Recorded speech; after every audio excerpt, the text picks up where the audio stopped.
Only 100 years ago, much of the Canadian Northwest stood like this, primeval and majestic. There was world enough then, and there was more time than there is now. But the challenges were enormous, and only the very strongest survived in this hardy country.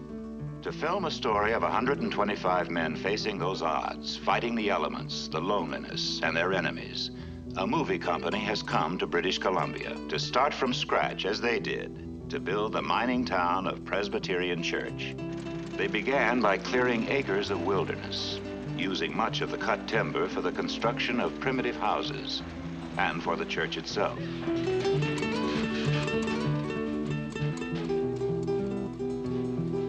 Then, as the town rises and the filming follows along, the buildings, as ramshackle as they look, will become homes for many of the crew on the picture. They are being made as complete structures so that they are habitable and weatherproof, and used for shooting scenes indoors as well as out for the new motion picture called McCabe and Mrs. Miller. Not many engines run after they're almost 100 years old, but this original case steam tractor does. In the old days, it was used to haul logs to the rivers and was a major attraction and wonder to the simple folk of the backwoods whenever it rolled into a town. It was discovered being sold at a country auction in Calgary by production designer Leon Erickson. So the movie company bought it and brought it here for a role in the picture. Now, part of the cargo it hauls into Presbyterian Church is the town's newest female, a part played by Julie Christie. She and Warren Beatty co-star in the movie.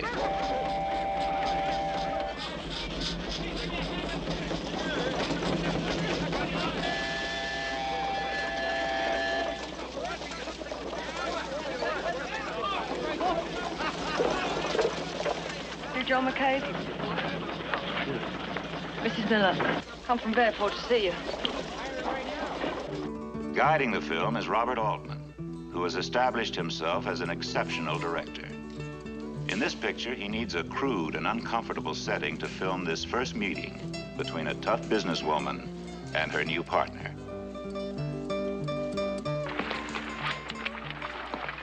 Well, tell me, any news from down there, Paul? It's been a while since I've been in. How many men are there around here? Well, this here's an interesting town. There's going to be upwards of 100, 125 men before long. The recreation of details that go into a venture like this include replicas of irreplaceable machinery and mining equipment duplicated to work better than they did 100 years ago. The log and frame buildings are exact, down to the use of wooden pegs and grooved fittings. Nails weren't easy to come by in the Northwest. Most of the men in town work in zinc mines. Mine shafts are dug out by the crews, and zinc tailings are trucked in and scattered around the shafts for realistic effect.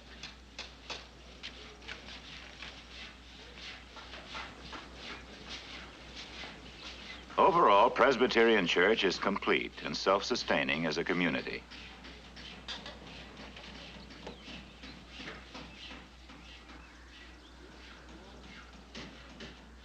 One crew member is Paul Nienover. He lives on the set in a shack and tells how it's been for him since the first day. Well, I first built my house and then built my furniture and got everything situated. And little by little, I built it up, and it's in me. It's just so good to live here. It's so peaceful. Nobody bothers you in the evenings and everything, and I enjoy working. This locale is supposedly one of the driest in the Canadian Northwest. Normally, there is 2 inches of rain every couple of months. The company measures 4 inches alone in the first month and shoots most of the bad weather sequences at one time. Knowing the weather forecast is an important part in determining the daily shooting schedule. The man who is most concerned with the schedule and the entire project running smoothly is David Foster, who co-produced the film with Mitchell Brower. Foster must coordinate all phases while the movie is made on location.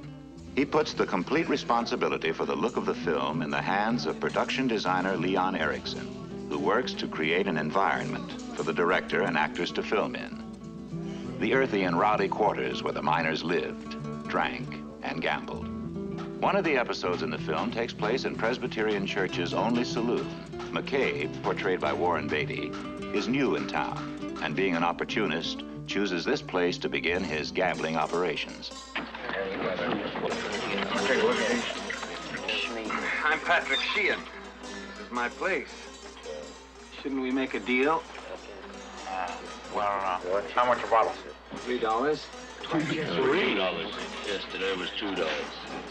Tell you what, you give these boys a $2 bottle on me, and then I'll stand my own losses, and you can make your profit on the whiskey. Well, listen, you boys don't know nothing about me, and I don't know nothing about you, so what do you say we make this a nickel game, huh? Start off with. Sitting up here in the wilds of Canada for months on end is not really Julie Christie's style. This is truly man's country. But it's where they have to make the picture, and she understands the lack of certain conveniences. It's also the first time she's made this kind of rugged adventure film or worked on a location like this. In fact, her situation closely parallels her role in the film as Mrs. Miller. She's come from a long way off. She's unsettled away from what's familiar, and she's the prettiest attraction in a womanless community. You're the best-looking woman I ever saw. And I ain't never tried to do nothing but put a smile on your face. I don't know what it is. I guess I ain't never been this close to nobody before. Hey. Constance? Yeah. You don't need to say nothing. The church is nearing completion according to the script. In the story, the eccentric parson zealously dedicates himself to single-handedly construct the building. It will play an important part in the drama of the movie. It's getting on toward fall now, and the company still has much shooting to do before the snows come to Canada. The men are making the most of their free time when not behind the cameras, looking for activities to occupy themselves. Presbyterian Church, with its atmosphere of a regular community, has an addition. A working corn whiskey still, just as the old-timers did for their own enjoyment. With the snow comes colder weather, and just as 100 years ago, most of the houses and saloons were unheated. Designer Erickson does something about that. Yeah, well, the stove was simply a device to keep a room of that magnitude warm. So I went to a machinery company just looking for a shape. Then I saw this ball mill, which was a metal drum of the proper proportion that looked as if it would keep a building that size warm. It does get red hot when you really stoke it up. But the bar in McCabe's was hand-hewn, chiseled by hand. He carved out these posts, and the regular studio carpenters constructed the remainder of the bar. Robert Altman is ready to film one of the dramatic events in the movie. Presbyterian Church has developed into a flourishing town, and McCabe the richest man. Outsiders menace his operations, and he has to face them alone. During the filming of this climactic sequence, every building will be used. It is director Altman's and designer Erickson's painstaking care that makes the scene pay off. This is how they're shooting McCabe and Mrs. Miller in Canada. This is the house of God. Well, I'm going right now. I got to have my gun. Them men out there trying to kill me. Get out.